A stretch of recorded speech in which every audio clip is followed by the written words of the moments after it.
the Scarlet Letter, I, the prison door.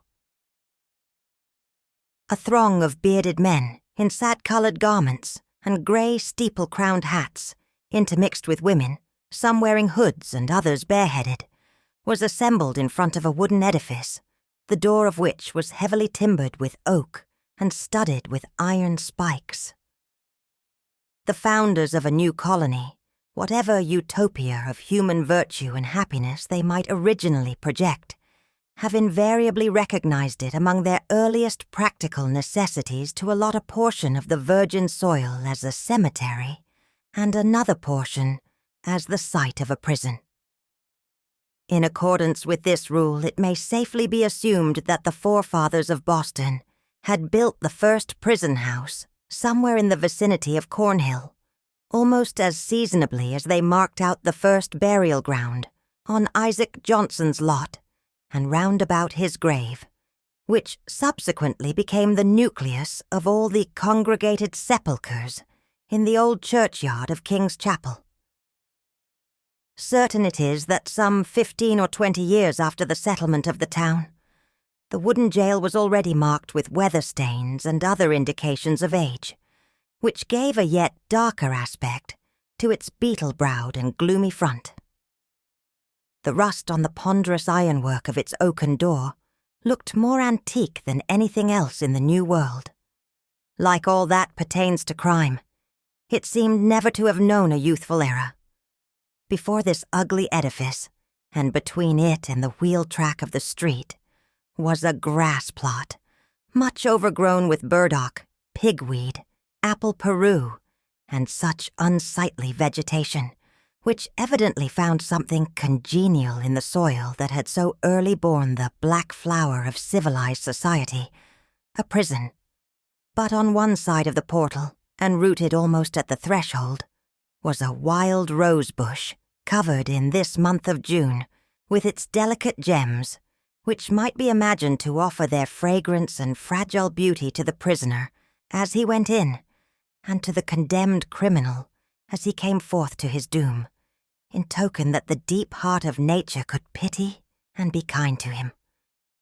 This rose bush, by a strange chance, has been kept alive in history, but whether it had merely survived out of the stern old wilderness so long after the fall of the gigantic pines and oaks that originally overshadowed it, or whether, as there is fair authority for believing, it had sprung up under the footsteps of the sainted Anne Hutchinson as she entered the prison door, we shall not take upon us to determine.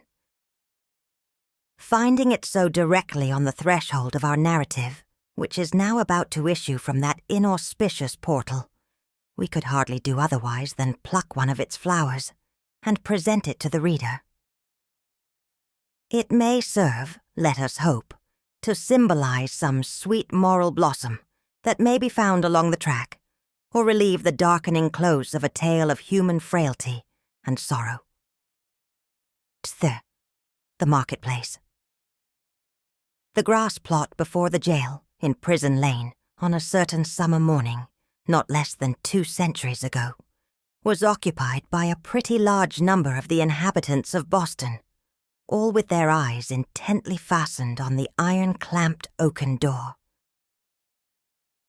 Amongst any other population, or at a later period in the history of New England, the grim rigidity that petrified the bearded physiognomies of these good people would have augured some awful business in hand. It could have betokened nothing short of the anticipated execution of some noted culprit, on whom the sentence of a legal tribunal had but confirmed the verdict of public sentiment.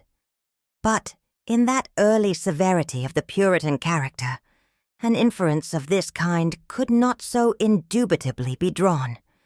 It might be that a sluggish bondservant or an undutiful child whom his parents had given over to the civil authority was to be corrected at the whipping post. It might be that an antinomian, a Quaker, or other heterodox religionist was to be scourged out of the town, or an idle and vagrant Indian, whom the white man's firewater had made riotous about the streets, was to be driven with stripes into the shadow of the forest. It might be, too, that a witch, like old Mistress Hibbins, the bitter-tempered widow of the magistrate, was to die upon the gallows.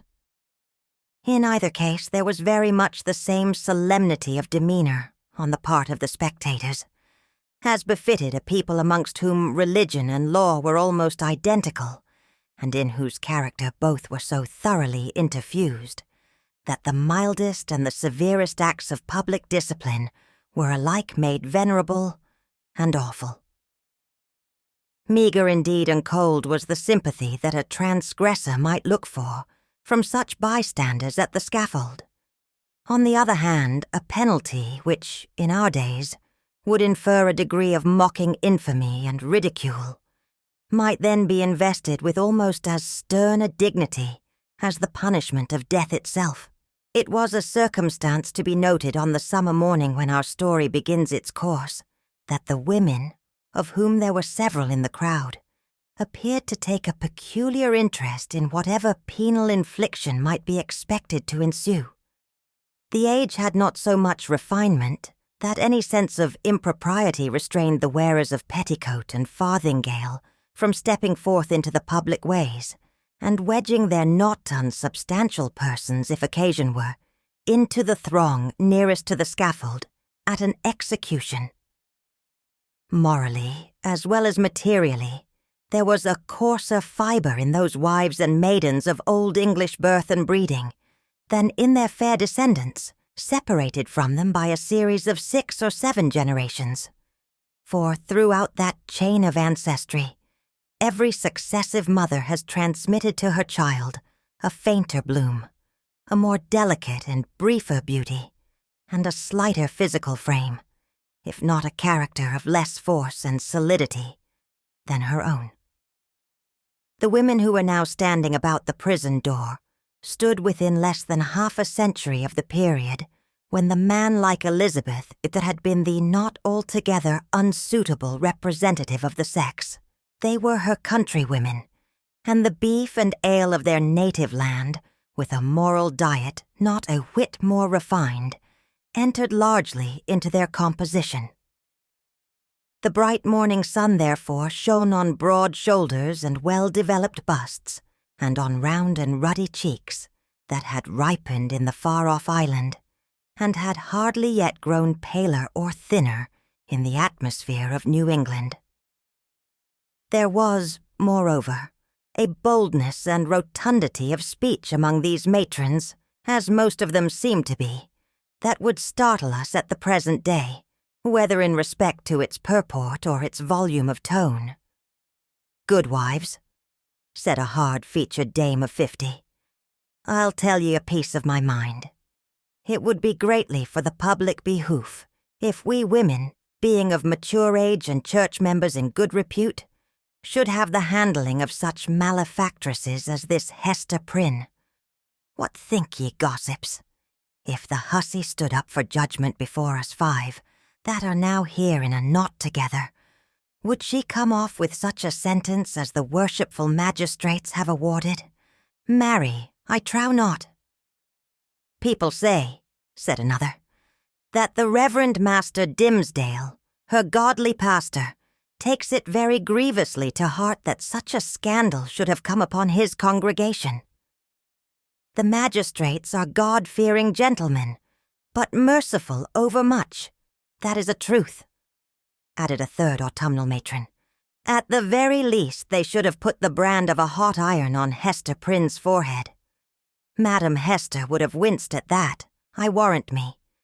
But she, the naughty baggage, little will she care what they put upon the bodice of her gown. Why, look you, she may cover it with a brooch, or such like heathenish adornment, and so walk the streets as brave as ever." "Ah, but," interposed more softly a young wife holding a child by the hand, "let her cover the mark as she will, the pang of it will be always in her heart." "What do we talk of marks and brands, whether on the bodice of her gown or the flesh of her forehead?" cried another female. the ugliest as well as the most pitiless of these self-constituted judges. This woman has brought shame upon us all, and ought to die. Is there not law for it? Truly there is, both in the Scripture and the statute book. Then let the magistrates, who have made it of no effect, thank themselves if their own wives and daughters go astray. "Mercy on us, good wife," exclaimed a man in the crowd. "Is there no virtue in woman, save what springs from a wholesome fear of the gallows? That is the hardest word yet. Hush now, gossips, for the lock is turning in the prison door, and here comes Mistress Prynne herself." The door of the jail being flung open from within, there appeared in the first place, like a black shadow emerging into sunshine, the grim and grisly presence of the town beadle, with a sword by his side, and his staff of office in his hand. This personage prefigured and represented in his aspect the whole dismal severity of the Puritanic code of law, which it was his business to administer in its final and closest application to the offender. Stretching forth the official staff in his left hand, he laid his right upon the shoulder of a young woman whom he thus drew forward, until, on the threshold of the prison door, she repelled him by an action marked with natural dignity and force of character, and stepped into the open air, as if by her own free will.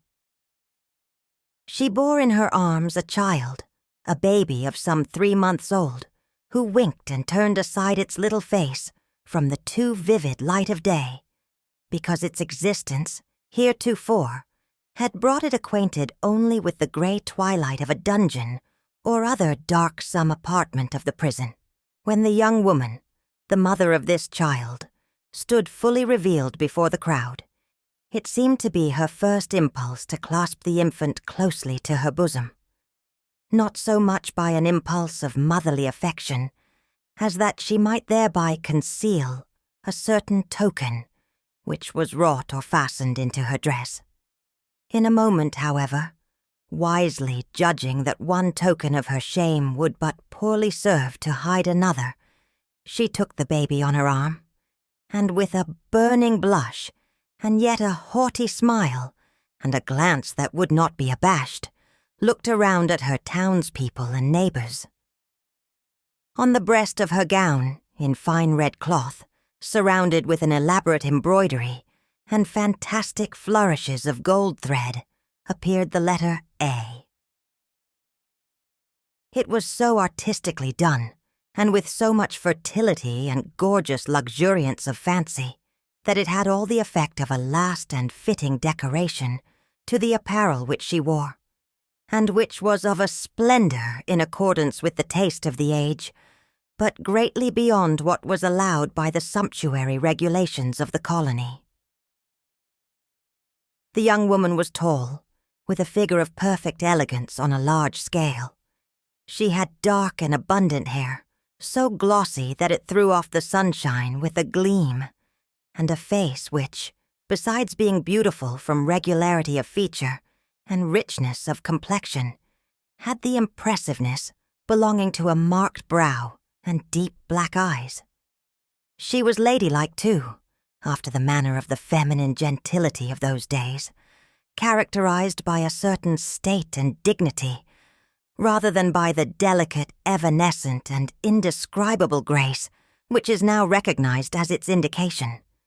And never had Hester Prynne appeared more ladylike in the antique interpretation of the term than as she issued from the prison. Those who had before known her, and had expected to behold her dimmed and obscured by a disastrous cloud, were astonished and even startled to perceive how her beauty shone out and made a halo of the misfortune and ignominy in which she was enveloped. It may be true that to a sensitive observer there was something exquisitely painful in it. Her attire, which indeed she had wrought for the occasion, in prison, and had modelled much after her own fancy, seemed to express the attitude of her spirit, the desperate recklessness of her mood, by its wild and picturesque peculiarity. But the point which drew all eyes, and, as it were, transfigured the wearer, so that both men and women who had been familiarly acquainted with Hester Prynne were now impressed as if they beheld her for the first time, was that scarlet letter so fantastically embroidered and illuminated upon her bosom. It had the effect of a spell, taking her out of the ordinary relations with humanity and enclosing her in a sphere by herself. "She hath good skill at her needle, that's certain," remarked one of her female spectators. "But did ever a woman, before this brazen hussy, contrive such a way of showing it? Why, gossips, what is it but to laugh in the faces of our godly magistrates, and make a pride out of what they worthy gentlemen meant for a punishment?"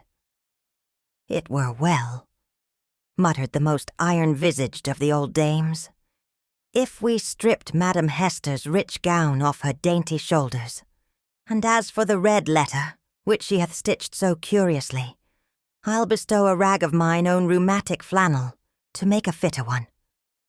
"Oh, peace, neighbours, peace," whispered their youngest companion. "Do not let her hear you. Not a stitch in that embroidered letter, but she has felt it in her heart." The grim beadle now made a gesture with his staff. "Make way, good people, make way, in the king's name," cried he.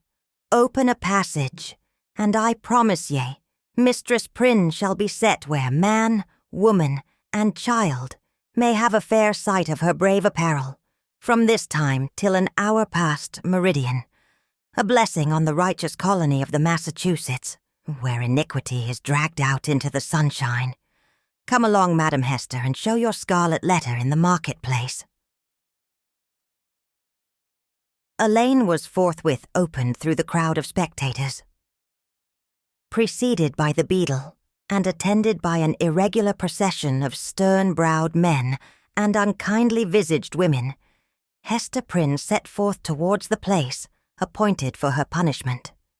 A crowd of eager and curious schoolboys, understanding little of the matter in hand, except that it gave them a half-holiday, ran before her progress, turning their heads continually to stare into her face, and at the winking baby in her arms, and at the ignominious letter on her breast.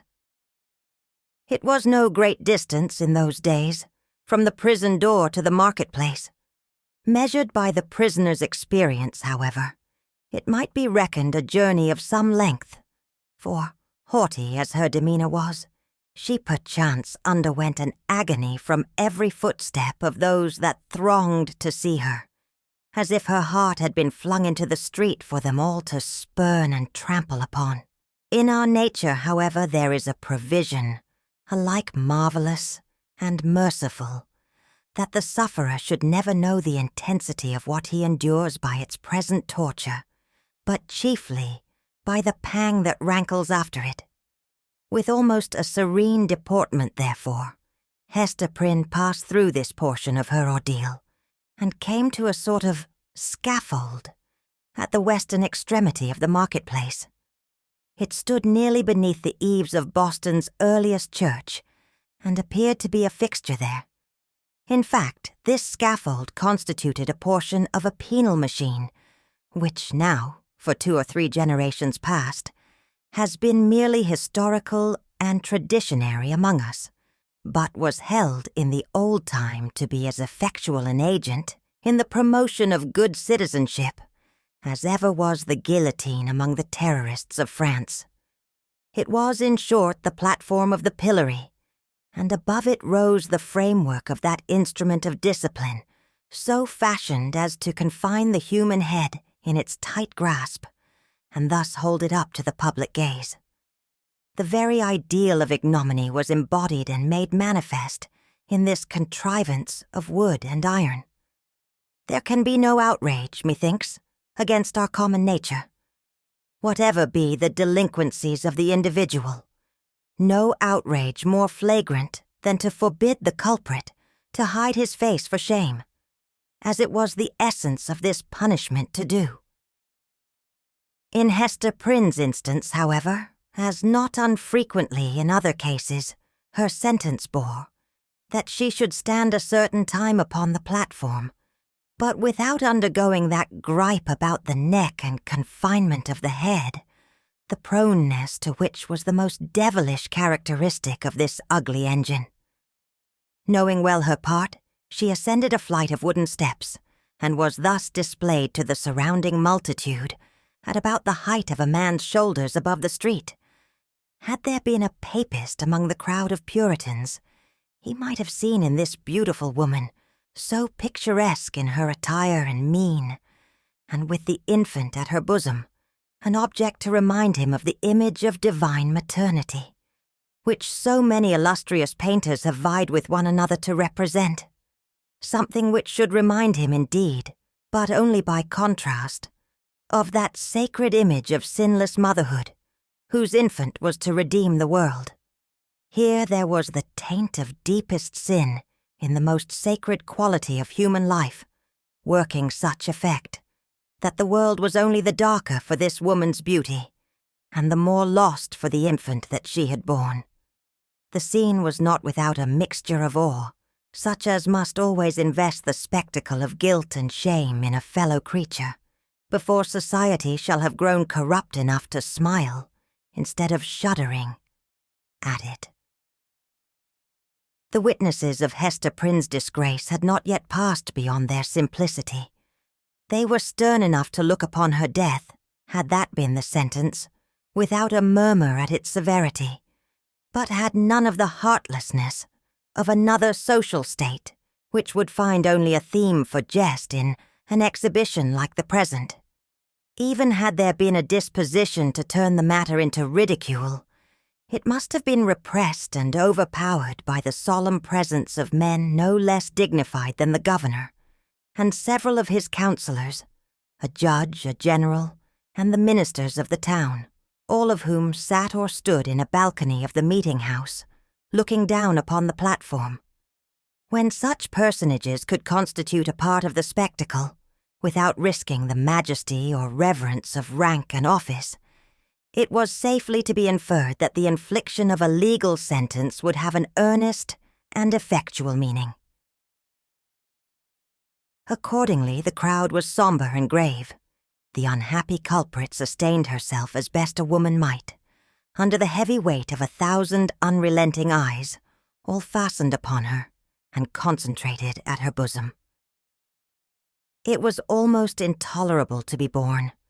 Of an impulsive and passionate nature, she had fortified herself to encounter the stings and venomous stabs of public contumely, wreaking itself in every variety of insult. But there was a quality so much more terrible in the solemn mood of the popular mind, that she longed rather to behold all those rigid countenances contorted with scornful merriment, and herself the object. Had a roar of laughter burst from the multitude, each man, each woman, each little shrill-voiced child, contributing their individual parts, Hester Prynne might have repaid them all with a bitter and disdainful smile. But, under the leaden infliction which it was her doom to endure, she felt at moments as if she must needs shriek out with the full power of her lungs, and cast herself from the scaffold down upon the ground, or else go mad at once. Yet there were intervals when the whole scene, in which she was the most conspicuous object, seemed to vanish from her eyes, or at least glimmered indistinctly before them, like a mass of imperfectly shaped and spectral images. Her mind, and especially her memory, was preternaturally active, and kept bringing up other scenes than this roughly hewn street of a little town, on the edge of the western wilderness, other faces than were lowering upon her from beneath the brims of those steeple-crowned hats. Reminiscences the most trifling and immaterial, passages of infancy and school days, sports, childish quarrels, and the little domestic traits of her maiden years, came swarming back upon her, intermingled with recollections of whatever was gravest in her subsequent life, one picture precisely, as vivid as another, as if all were of similar importance, or all alike a play. Possibly, it was an instinctive device of her spirit to relieve itself by the exhibition of these phantasmagoric forms from the cruel weight and hardness of the reality. Be that as it might, the scaffold of the pillory was a point of view that revealed to Hester Prynne the entire track along which she had been treading since her happy infancy. Standing on that miserable eminence, she saw again her native village in Old England and her paternal home, a decayed house of grey stone with a poverty-stricken aspect, but retaining a half-obliterated shield of arms over the portal in token of antique gentility. She saw her father's face, with its bald brow and reverend white beard, that flowed over the old-fashioned Elizabethan ruff, her mother's too, with the look of heedful and anxious love which it always wore in her remembrance, and which face, glowing with girlish beauty, and illuminating all the interior even since her death, had so often laid the impediment of a gentle remonstrance in her daughter's pathway. She saw her own of the dusky mirror in which she had been wont to gaze at it. There she beheld another countenance, of a man well stricken in years, a pale, thin, scholar-like visage, with eyes dim and bleared by the lamplight that had served them to pore over many ponderous books. Yet those same bleared optics had a strange penetrating power, when it was their owner's purpose to read the human soul. This figure of the study and the cloister, as Hester Prynne's womanly fancy failed not to recall, was slightly deformed, with the left shoulder a trifle higher than the right. Next rose before her, in memory's picture gallery, the intricate and narrow thoroughfares, the tall grey houses, the huge cathedrals, and the public edifices, ancient in date and quaint in architecture, of a continental city, where a new life had awaited her, still in connection with the misshapen scholar, a new life, but feeding itself on time-worn materials, like a tuft of green moss on a crumbling wall. Lastly, in lieu of these shifting scenes, came back the rude marketplace of the Puritan settlement, with all the townspeople assembled and levelling their stern regards at Hester Prynne, yes, at herself, who stood on the scaffold of the pillory, an infant on her arm, and the letter A in scarlet, fantastically embroidered with gold thread, upon her bosom. Could it be true? She clutched the child so fiercely to her breast that it sent forth a cry. She turned her eyes downward at the scarlet letter, and even touched it with her finger, to assure herself that the infant and the shame were real. Yes, these were her realities. All else had vanished.